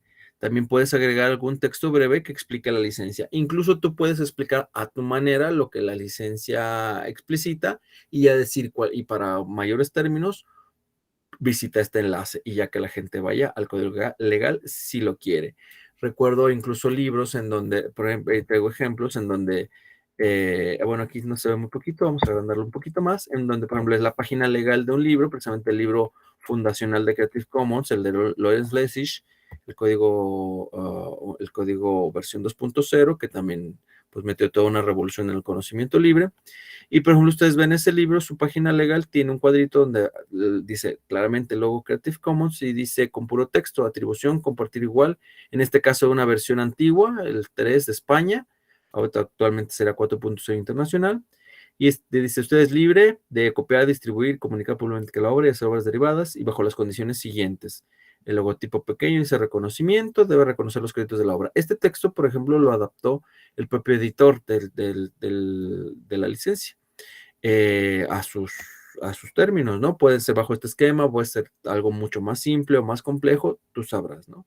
Y aclaraciones, al reutilizar y distribuir la obra, tiene que dejar bien claro los términos de licencia de esta obra, bla, bla, bla, bla, bla, bla.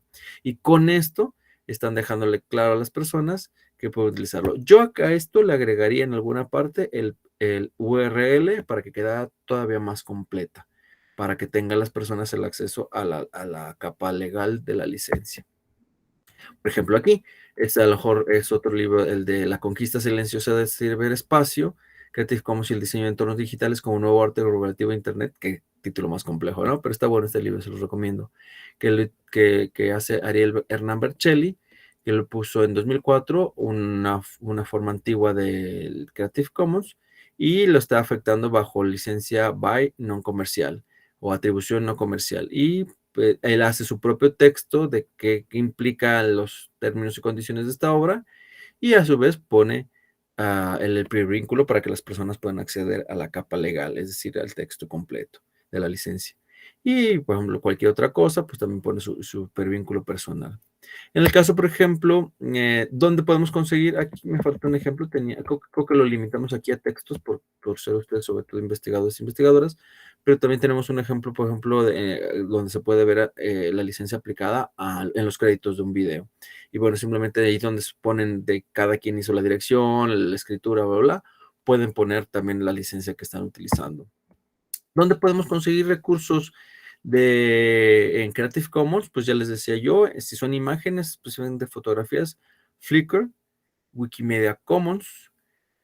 También ya hay los buscadores como en YouTube, en Creative Commons, también digo en Google, también tienen ya filtros para las licencias Creative Commons y ahí pueden buscar este tipo de contenidos bajo los requerimientos que ustedes quieran para su investigación.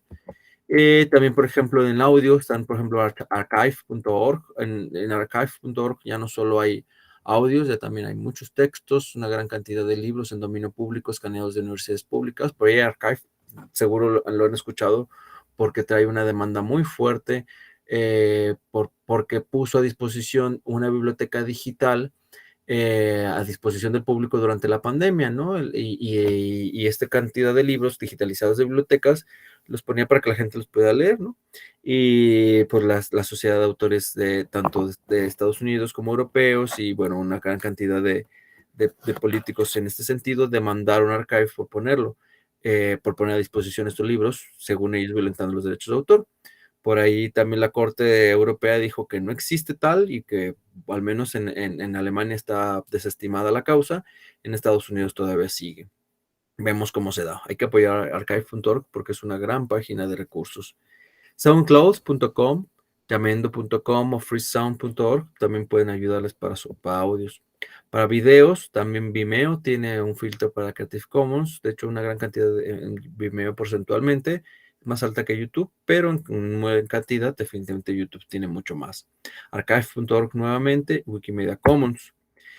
Licencias, recursos en licencias Creative Commons, puedo hacerlo a través del buscador que tenemos en Creative Commons específico, que sería search.creativecommons.org y ya de ahí pueden buscarlo. También está ccmixter.org y también, por ejemplo, en Google se van a herramientas y ese es el filtro que les decía que pueden buscar herramientas. En el buscador de Creative Commons puede ser algo muy interesante porque en el último sondeo o mapeo que se hizo en 2017 de la cantidad de objetos digitales indexados con Creative Commons, hallaron cerca de 7 mil millones, dirían los gringos 17 billones, ¿va? Pero nosotros llamamos de 17 mil millones de objetos culturales. Y eso solamente 2017, pre-pandemia. Creo que hoy por hoy se ha de haber quintuplicado ya esa cantidad, sobre todo porque también ha habido grandes iniciativas, por ejemplo, del Museo Británico en Gran Bretaña, o de Gálica en Francia, grandes museos en África que también han liberado sus contenidos en Creative Commons. Entonces esas iniciativas están multiplicando los elementos en Creative Commons de una manera increíble. Aquí mismo en México, pues tenemos los esfuerzos de Memórica, tenemos los esfuerzos de la UNAM, hemos estado trabajando con la Universidad de Veracruz también, que parece que pronto va a generar su propio repositorio, y por ahí estamos en pláticas con algunas otras organizaciones. En México es muy importante saber que las licencias son aplicables totalmente al derecho mexicano, conforme al artículo 30, dentro del cual se extendería como una licencia de uso no exclusiva. ¿Qué pasa si alguien viola la licencia y dice, oye, pues que ustedes nos defienden? No, recuerden que las licencias son autogestivas. Entonces, la violación más común es la ausencia o la incorrecta atribución. Ustedes podrían, nosotros siempre queremos que primero tengan un acercamiento con la persona que violentó la licencia y hablar y educar. Decir, oye, está bajo esta licencia y los términos de la licencia dicen que tienes que atribuir, por favor hazlo. Si en varios acercamientos no pueden hacerlo, bueno, tal vez a lo mejor sí les convendría tomar acciones jurídicas, primero una carta, por ejemplo, que nosotros llamamos cese y desista, en donde ustedes pueden decirle ya en términos más jurídicos, deja de hacer esto o estás violentando la licencia. Y ya como último recurso, las licencias son defendibles en términos jurídicos, es decir, tú puedes llevarlo a un tribunal a defender los términos y condiciones. Ha habido antecedentes en algunas jurisdicciones en donde las personas que ven que su obra, aunque nada más esté en la forma menos restrictiva que es la licencia de atribución, pueden exigir ante un tribunal que la licencia se aplique para que se la atribuya. En el caso concreto, un compañero de Creative Commons que subió sus contenidos con la licencia CC BY simplemente vio que un medio, un periódico en específico, tomó sus fotografías y no le atribuyó y comercializó. Bueno, la comercialización no estaba mal, pero en términos de la licencia que le otorgó, lo que estaba mal era que no atribuyeran. Demanda, el tribunal le da la razón porque dice que las licencias Creative Commons son en pleno derecho, tienen obligaciones y derechos totalmente jurídicos. Por lo tanto, lo defendió y obligó al medio a que se atribuyera correctamente o bien retirara, porque si no va a utilizar los objetos digitales en los términos de la licencia, no debería hacerlo. Nosotros siempre creemos que, precisamente como decimos, no queremos caer en el otro extremo que hace el sistema de todos los derechos reservados, ¿no? En donde, si no haces esto bien, te demando. Entonces, nosotros queremos abordarlo desde Creative Commons, desde la perspectiva primero de la cercanía de las personas, del arbitraje, de la conciliación, de educar en el conocimiento libre de las personas y solo como último recurso, la defensa jurídica a través de demandas, ¿no? Pero y lo que decimos aquí, Creative Commons México y muchos otros capítulos en el mundo proponen como mejor práctica intentar un primer contacto amistoso y negociar con la persona que viola la licencia. Esto no va a saltar y bueno, siempre terminamos con esta hermosa frase de Aaron Swartz, un gran activista del conocimiento libre y que también hizo el código, la capa legible por máquinas de la licencia Creative Commons, donde dice, si somos lo suficientes alrededor del mundo, no solo enviaremos un fuerte mensaje en oposición a la privatización del conocimiento, la haremos una cosa del pasado. ¿Vas a unírtenos? Y bueno, ahí está la invitación a generar canales abiertos para el conocimiento. Nuestros medios de contacto, si tuvieran alguna duda, podemos con todo gusto asesorarles. Si nos quieren invitar en algún otro foro, también podemos participar. Pueden contactarnos a través de este mail, creativecommons@riseup.net, nuestra página oficial, mx.creativecommons.org. También tenemos una cuenta en Medium, un Twitter, CCMX, que está muy vivo, Facebook, Mastodon, esta cuenta alternativa a Twitter, CCMX, y Diaspora también, CCMX. Pueden encontrarnos a través de estos medios y también con gusto. A mí en lo personal, las atribuciones, precisamente también esta presentación está con una licencia CC BY Share Alike de Irene Suárez Alcántara. Pueden reutilizar cualquiera de este conocimiento simplemente atribuyéndonos y respetando una licencia libre. A mí en lo personal también me pueden encontrar a través, por ejemplo, de Twitter como Salvador-ALC, ahorita se los puedo compartir. Y por eso medio pueden contactarme en caso de que tuvieran alguna duda, alguna comunicación o quisieran hacernos alguna invitación o directamente a las redes de Creative Commons México. Muchísimas gracias por su atención y pues abro este periodo que nos resta para dudas, preguntas y aplicaciones prácticas de la licencia Creative Commons. Muchas gracias. Gracias, Salvador. Muchas gracias por pues, esta charla bastante ejemplificativa de lo que son las licencias Creative Commons y sobre todo, bueno, una primera reflexión que estamos buscando justamente en la comunidad académica y de investigadores aquí en la Universidad de Guadalajara. Y bueno, tenemos una pregunta de Abner Uriel, ha levantado la mano. Adelante, Abner, puedes abrir el micrófono y compartirnos. Sí, muchas gracias. Reiterar lo que dice anfitrión. Estoy muy agradecido por los conocimientos que nos deja esta presentación. En lo personal, para quienes no estamos tan inmiscuidos en temas de abogacía y así, pues agrada ver que hay cosas que pueden ser tal vez más simples de lo que creemos. Y mi pregunta es realmente técnica. Preguntar si esta grabación estará disponible o si se enviará los correos o algo así. Sí, Abner, estaremos enviando tanto la presentación que ha utilizado Salvador y también la compañera Irene, es la misma presentación en el turno matutino y vespertino, y estaríamos enviándoles ambas videograbaciones, tanto la del turno matutino como la del turno vespertino. Es básicamente la misma línea, pero bueno, la intención es que igual tengan ambas grabaciones. Y todo esto por correo electrónico, como les hicimos llegar el enlace de invitación a estas sesiones. Entonces, nada más les pedimos que nos esperen seguramente el día de mañana, porque esta sesión del turno vespertino tardará un par de horas en que Google Meet nos la regrese ya lista. Y bueno, será hasta yo creo que el día de mañana que les haremos llegar presentación, las dos videograbaciones. Y seguramente la siguiente semana les estaremos haciendo llegar también su constancia de participación en formato digital, también por haber estado participando, ¿vale? Por ahí, otra pregunta de Nicoleta. Adelante, Nicoleta. Sí, buenas tardes, muchas gracias.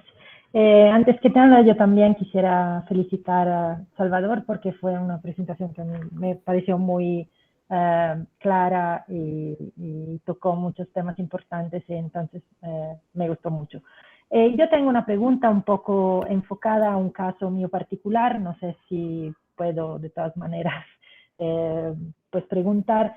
Yo soy editora de una revista aquí de la Universidad de Guadalajara, una revista científica, apenas empezamos hace poquito, entonces yo todavía estoy bastante nueva en muchas de las cosas que tenemos que ver también al respecto de estos derechos. Yo he tomado también algunos cursos y me habían aconsejado efectivamente que pusiéramos la licencia esta BY con mayor libertad. Sin embargo, lo que viene por default en la plataforma que estamos usando, que es la del Open Journal System, aparece una leyenda que podemos escoger que dice derechos de autor, Universidad de Guadalajara. Y yo no entendí muy bien si tenemos que escoger esa y además podemos escoger lo de Creative Commons, pero no sé cuáles son los derechos de autor de la Universidad de Guadalajara, si hay un conflicto ahí o pues con qué, si saben, así si podemos decidir nosotros como editores de las revistas o si tenemos que ponernos en contacto con el abogado general de la universidad o no sé.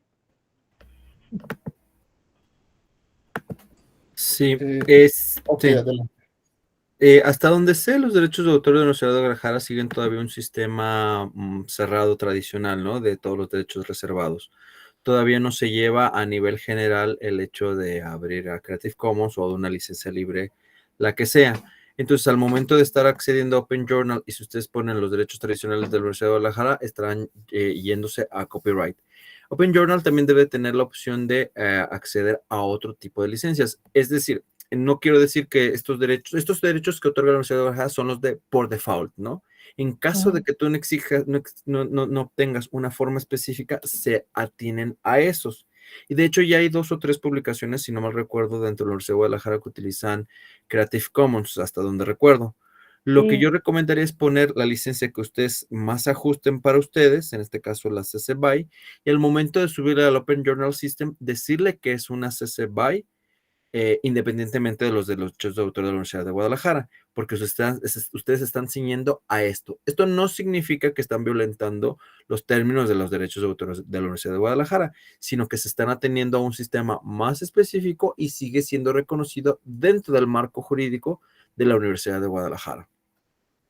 Yo diría que no es ni siquiera necesario irse con el abogado general, porque por default los derechos de la Universidad de Guadalajara no dicen la prohibición de escoger estos otros sistemas, sino que es como un derecho marco que se creó precisamente cuando nadie sabía decir, bueno, pues no tenemos ningún derecho o un texto se genera sin derechos, se entiende que se atiene a esta declaración, pero formas más específicas no están descartadas dentro de este esquema, entonces pueden hacerlo.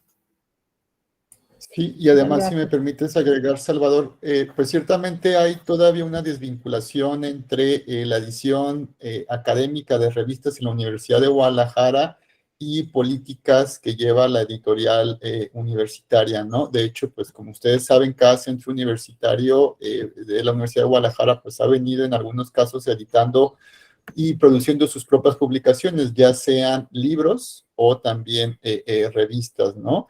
Y como bien comenta Salvador, todas ellas obviamente utilizan Universidad de Guadalajara, pero al final de cuentas cada centro universitario o cada proyecto justamente editorial ha estado decidiendo, mientras no ha habido una disposición contraria, decirles tienen que, por normativa universitaria, escoger esta licencia de copyright, ¿no? Si fuera el caso, que es como lo hace la editorial universitaria con editorial UDG, sí son todos los derechos reservados a Universidad de Guadalajara, ¿no? Pero en este caso entiendo que es un proyecto editorial, académico, una nueva revista que estarán implementando a través del OJS, que es simplemente pues el software para la administración de las publicaciones, y justamente ese software, pues además de la administración del envío, la revisión de las publicaciones y demás, pues su intención es justamente después ser indexado los metadatos y que sean jalados por repositorios y que haga más fácil la visualización. Entonces sería algo contradictorio que no utilizaran licencias abiertas o Creative Commons para publicar sus artículos. Obviamente esto ustedes tendrán que comunicarlo a en sus convocatorias o a sus autores, ¿no? Como toda revista académica que lo hace, ¿no? Posteriormente incluso tienen que pensar hasta a futuro, ¿no? Toda revista académica pretende ser indexada pues en estos grandes sistemas de indexación, ¿no? Vamos a poner el caso como Redalic. Redalic es el ejemplo a nivel América Latina de acceso abierto. Utiliza una licencia Creative Commons de no atribución comercial, pero justamente para ser indexado en Redalic o en Doha o en otros índices académicos de revistas, uno de los requisitos es justamente uso de licencias abiertas, ¿no? Sí, muchas gracias, exacto, era justo ese el punto. Gracias. Perfecto, gracias. Rosa María Alonso también ha levantado la mano. Si gusta, adelante, abrir el micrófono. Sí, muchas gracias. Felicidades al expositor. Estuvo muy didáctica la presentación, muy amena, muy padre. La verdad es que la vi y me gustó mucho. Tenía una consulta. Ya ven que ahorita, bueno, en la pandemia y durante, yo creo que a todos los colegas nos ha pasado que generamos muchos materiales. Bueno, yo estoy en el SUB, ¿no? Obviamente trabajamos mucho digital previo a la pandemia y después de la pandemia, pero en otras clases, cada presencial, pues se generan muchos materiales, ¿no? Materiales que no existían y que, bueno, en el ímpetu de hacerlo rápido, de dar la continuidad educativa, pues se fueron habilitando, ¿no? A veces en páginas de Facebook, grupos de Facebook, eso, todo lo otro. Me imagino que una vez que este contenido ya está circulando, pues no podemos regresarlo y ponerle Creative Commons, o es posible, o qué cuidados debemos de tener, porque me imagino que, bueno, esta inercia pues, posiblemente sucede mucho, que compartimos un material que generamos, no tuvimos el cuidado de ponerle nada y lo subimos. ¿Qué se puede hacer en estos casos y qué cuidados debemos de tener? Porque me imagino que son en espacios donde comúnmente trabajamos, comúnmente abrimos esto y compartimos, ¿no? Con el alumnado, pero también, bueno, para enseñarles a ellos también que cuiden esto, que cuiden la autoría, que eviten plagio, pues creo que también debemos de estar en esta idea tanto de que cuiden plagiar como el que cuiden el que el contenido vayan haciendo, incluso en sus presentaciones, que a veces hacen materiales muy padres y también a veces ni siquiera les ponen su nombre, ¿no? Entonces ya llevarlos a, ¿sabes qué? En esta cultura digital no solo le pongas el nombre, cuida de poner estos detallitos. ¿Qué nos recomendarías y qué nos compartes en esta situación? Ay, es una gran pregunta porque de repente sí esa problemática es bastante común. Es muy importante saber que cuando un objeto digital se comparte y no tiene una especificidad en qué términos se le están otorgando, se debe de considerar por default que tiene la protección máxima que otorga el derecho de autor. Es decir, que cuando algo está compartido, por default, tiene todos los derechos reservados. También hay que saber que también depende de la plataforma en donde estamos compartiendo, ¿no? Porque hay plataformas que específicamente tienen su esquema propio de derechos de autor. Por default, por ejemplo, ahí es muy importante lo que dices de que si yo comparto algo a través de Facebook, pues los términos y condiciones de Facebook dice que la mayor parte del derecho de autor de lo que compartimos, o sea, se nos reconoce la autoría, pero también ya compartimos los derechos patrimoniales con Facebook, quien a su vez lo puede reutilizar y puede utilizar metadatos para hacer un montón de otras actividades. Entonces hay que estar muy atentos ahí. Por eso sí, efectivamente es recomendable poner en cada objeto cultural qué términos y condiciones le otorgamos y qué licencia le estamos dando y quién es la persona autora para que tenga identificación y haya una certeza hacia la persona consumidora de este objeto cultural de qué tiene que hacer y qué no hacer. Siempre es posible modificar la licencia Creative Commons y bajar un derecho. Si tú eres la persona autora, tú tienes el derecho de modificar los términos y condiciones en que compartes un objeto cultural en cualquier momento. Si tú no tienes un contrato que establezca un término específico y como es el caso, dices, de las plataformas en Internet, pues ese contrato por sí mismo no existe. Entonces tú como persona autora puedes modificar los términos en cualquier momento. Tienes dos opciones. Volver a subir el contenido ya con una licencia nueva y la licencia que tú hayas escogido, o bien modificar la declaración que hiciste al momento de subir el objeto cultural. Por ejemplo, a veces pasa que subimos algo en Facebook y nomás le ponemos, compartimos esto, ¿no? Entonces ahí puedes poner, compartimos esto, se encuentra bajo la licencia Creative Commons en el típico editar de Facebook, ¿no? Esa sería una opción, no sería la mejor opción, sería mejor que esté dentro del cuerpo del contenido del objeto cultural, pero bueno, también es una posibilidad. Siempre es necesario saber que si tú otorgas más permisos a la persona consumidora del conocimiento, es decir, a tu público, siempre puedes hacerlo en cualquier momento el cambio de la licencia. Pero el camino contrario no necesariamente es así. Si tú vas a ponerle más restricciones a la persona, no podrías modificar la licencia. ¿Por qué? Porque la persona que consume no tiene una forma de saber que tú modificaste la licencia y que tiene nuevas obligaciones. Pero si tú modificaste para quitarle obligaciones y darle más derechos, no necesitas notificarle porque pues la persona sepa o no sepa, tiene más derechos y es en su beneficio. Entonces, reducir modelos a otorgar más derechos, como lo de todos los derechos reservados, algunos derechos reservados, es perfectamente factible, pero hacerlo al revés, necesitarías hacerlo de una manera más específica y pues no, tampoco es viable en el mundo digital, porque ya no sabemos a cuántas personas les llegó a ese objeto digital. Entonces, el camino de reducción sí es posible. Y me parece muy importante lo que dices de educar a nuestros estudiantes en el sentido de no solo pues, el plagio, también darle una connotación menos moralista, eso siempre lo he dicho, una connotación más desde el marco del conocimiento que el atribuir a un autor o una autora su cita específica lo que genera es un encadenamiento de la cultura, ¿no? Yo le estoy atribuyendo a esta persona de la que bebí conocimiento y esa a su vez otra, y eso nos va generando como una línea de trazar de donde obtuvimos ese conocimiento. Más allá del término de que, ay, esto es robo, bla, bla, bla, que de repente creo que se le pone demasiado énfasis y no tanto a la conciencia de que el atribuir permite tener una cadena de cultura. Y segundo, pues sí, en el hecho de que ellos tienen derechos morales sobre todo lo que generen, así sea una sola tarea o una presentacioncita, tienen que hacerlo, pues deben hacerlo y genera también la cultura de que atribuyan a otras personas. Porque luego también llegan a ser editores de una revista o editores de un medio y les pasa lo que la demanda que les decía, ¿no? Que, ay, pues hágalo en internet, ahí está, ¿no? Tú pégalo y está gratis y ya con eso. No, la idea es que incluso hasta lo de Wikipedia tiene una persona autora que necesariamente va a querer la atribución y que al menos con decir, bueno, lo tomé de aquí, pues ya al menos ya está cumpliendo medianamente con esa licencia. Y bueno, eso es Sí, lo que tiene que ser. sí, aquí, si me permite, Salvador, entiendo que la compañera profesora, si bien escuché, da clases en el sistema de universidad virtual y entiendo que posiblemente generó materiales o está generando materiales que utiliza y sube a la plataforma que utiliza el SUB, el Moodle.